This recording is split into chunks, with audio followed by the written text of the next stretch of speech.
Graça e paz, amados. Trago esta manhã não um assunto novo, não um tema que já não tenhamos tratado neste canal, mas algo sempre de extrema importância, de extrema relevância para a nossa reflexão. Tenho por base aqui a Epístola de Paulo aos Tessalonicenses, capítulo 5, versículo 23, amém? Que diz: que o próprio Deus da paz vos santifique integralmente, que todo o vosso espírito, alma e corpo sejam mantidos irrepreensíveis na vinda de nosso Senhor Jesus Cristo. Como disse, isso já foi tema de outro vídeo. Contudo, é sempre necessária essa reflexão e este aprofundamento, por ser este um assunto tão central de todo o estudo, de toda a reflexão da Palavra de Deus.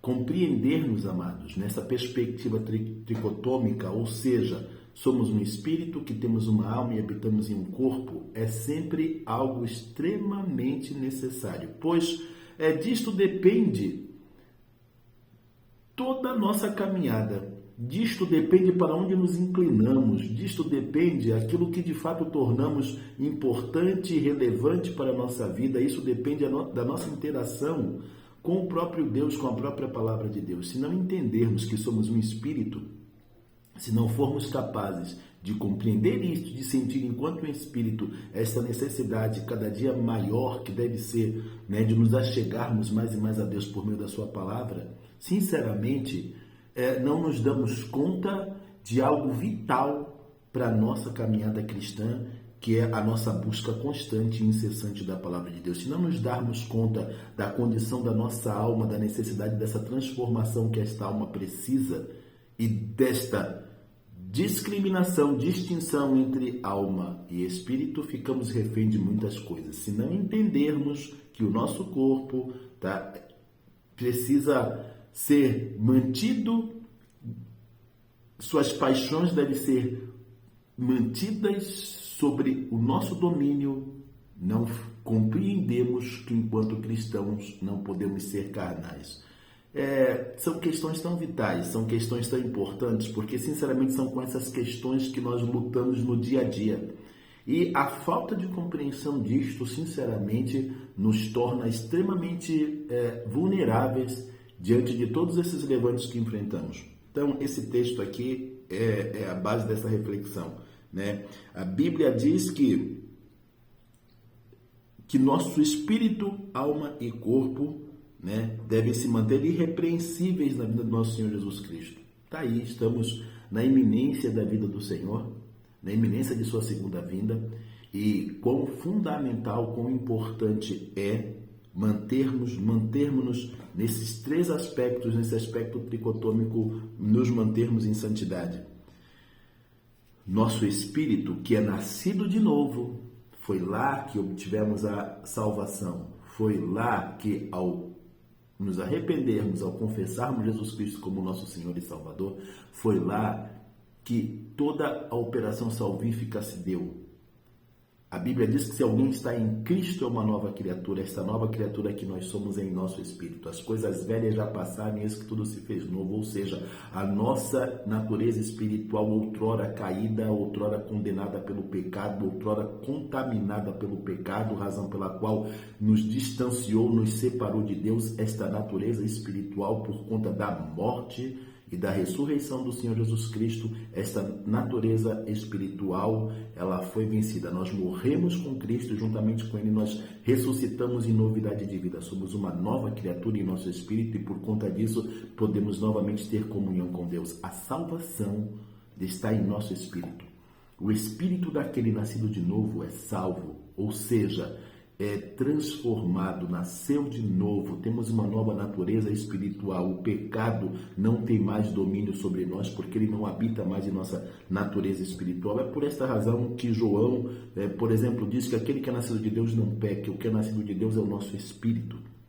Ele se refere neste momento ao nosso espírito. O espírito do homem nascido de novo, ele não peca porque ele não tem parte com o pecado. Ou seja, a inclinação, a tentação, a disposição para o pecar nunca jamais vem do nosso espírito. Nosso espírito é este porto seguro, pois nascemos de novo, pois temos em nós uma nova natureza espiritual, somos uma nova criatura em nosso espírito e temos a vida de Deus habitando em nós, a Zoe, a própria vida de Deus habitando em nós, o Espírito Santo de Deus habitando em nós e em nosso espírito. Isso é fundamental que compreendamos. Contudo, a nossa alma, que não é sinônimo de espírito, alma é uma outra instância, a nossa alma precisa ser renovada pela palavra de Deus.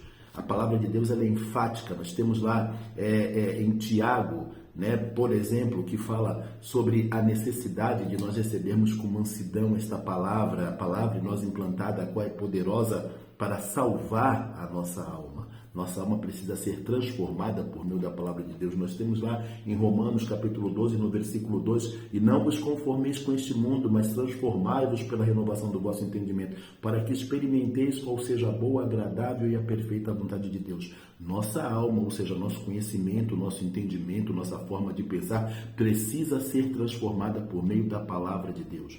Por quê? Porque quem nasceu de novo foi o nosso espírito, e não a nossa alma. E não o nosso entendimento. Quando você nascemos de novo, todo o lixo que trouxemos do mundo, todo o lixo que trouxemos do Egito, ele permaneceu lá. E este lixo precisa ser varrido, precisa ser extirpado, precisa ser retirado. De que maneira? Por meio da palavra de Deus. Por isso que Isaías diz que os pensamentos de Deus não são os nossos, assim como seus caminhos não são os nossos. Nós não nascemos em Cristo pensando como Deus pensa. Precisamos renovar nosso entendimento por meio da palavra dele, ou seja, precisamos passar a pensar como Deus pensa, E quem nos guia nesse sentido e quem nos capacita para isso é o Espírito Santo de Deus que em nós habita, porque ele nos revela toda a palavra. Quem conhece as coisas do Senhor, senão o Espírito Santo de Deus? O Espírito Santo de Deus é quem conhece a palavra de Deus, e esse Espírito habita em nós. O Espírito Santo de Deus habita em nós, ele nos revela, ele nos guia em toda a verdade. É uma das funções do Consolador, não é? Nos guiar em toda a verdade. E o que é a verdade? A palavra de Deus. Santifica-os na verdade. A tua palavra é a verdade.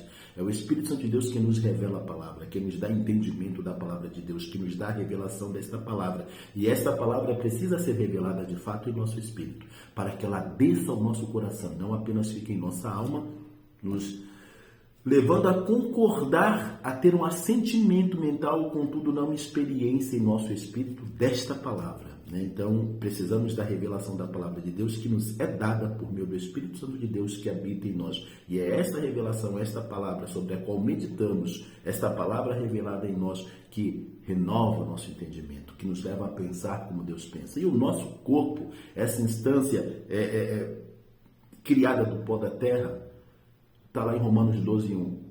Rogo-vos, pois, irmãos, pela compaixão de Deus, que apresenteis os vossos corpos como um sacrifício vivo, santo e agradável a Deus. Esse é o nosso culto racional.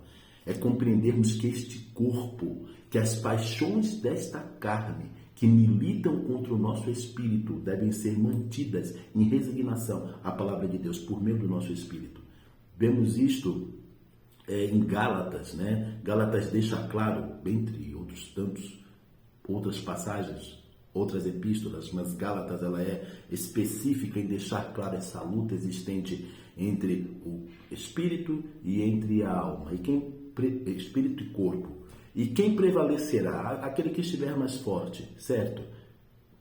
Precisamos alimentar nosso espírito da palavra de Deus para quê? Para que as paixões da carne não prevaleçam. Andai, pois, no espírito e não satisfareis os desejos da carne. As paixões da carne, elas sempre militarão, elas sempre virão contra a palavra de Deus. Aquele que é nascido de novo não deve inclinar-se para a carne. Inclinação para a carne é inimizade contra Deus. Este corpo, as paixões desta carne têm que ser mantidas sob sujeição. Sujeitai-vos, pois, a Deus. Temos que nos sujeitar à palavra de Deus. E nos sujeitamos a Deus em nosso espírito. E é possível isto apenas quando renovamos o nosso entendimento. Quando fazemos com que a nossa alma seja parceira de nosso espírito e não de nossa carne. Ou seja, é aqui, na alma, pela renovação do nosso entendimento, que definimos quem prevalecerá, se o espírito ou se a carne. Essa é uma decisão nossa, porque é fruto do nosso empenho. É fruto da nossa busca pela palavra de Deus. Este corpo tem que se manter sujeito. Porque assim, um dia receberemos um novo corpo, um corpo transformado. Porque este corpo no qual hoje habitamos, está sujeito ao pecado, está vendido ao pecado, mas um dia receberemos um corpo glorificado, porque este no qual hoje habitamos, as suas paixões militam contra o Espírito, militam contra aquilo que é de Deus. Portanto, devemos manter-nos sujeito por meio da nossa sujeição à palavra de Deus. Palavra essa que deve habitar em nosso espírito por conta da nossa meditação constante, reflexão constante na palavra de Deus. Que todo o vosso espírito, alma e corpo sejam mantidos irrepreensíveis na vida do nosso Senhor. Por meio da salvação em nosso espírito, pelo fato de termos nascido de novo, tudo isto é possível. Tudo isto é possível, porque o pecado não tem mais domínio sobre nós. Portanto, podemos nós, nascidos de novo em nosso espírito, que não tem inclinação nenhuma para o pecado, pois o pecado foi vencido por meio do sacrifício vicário do Senhor Jesus Cristo, nós podemos sujeitarmos-nos à palavra de Deus. Podemos receber com mansidão a palavra de Deus, receber com mansidão a palavra em voz implantada, a qual é poderosa para salvar a vossa alma. Desejar ardentemente, como diz lá em Pedro, capítulo 2, primeira epístola de Pedro, capítulo 2, desejar ardentemente como criança recém-nascida o genuíno leite espiritual, para por meio deste leite espiritual, que é a palavra de Deus, crescermos para a salvação. Devemos atentar a isso. Não é um tema novo, não há nada de novo sobre o sol. O que eu estou falando hoje, neste vídeo, já foi dito em outro ou outros vídeos até, mas que possamos atentar a isto, porque temos que perseverar na palavra, temos que permanecer na palavra de Deus. Digo isto e trago este vídeo mais uma vez para que esta mensagem não entre por um ouvido seu e saia pelo outro. Sujeitai-vos, pois, a Deus. Amém? Sujeite-se à palavra de Deus. Em nome de Jesus. Bom, peço a todos que me deixem de dar o seu like, que se inscrevam no canal e que ativem o sininho para que todas as vezes que eu venha postar no vídeo você seja notificado, e compartilhe esse vídeo. Amém, amados? De graça recebeste, de graça dai. Graça e paz.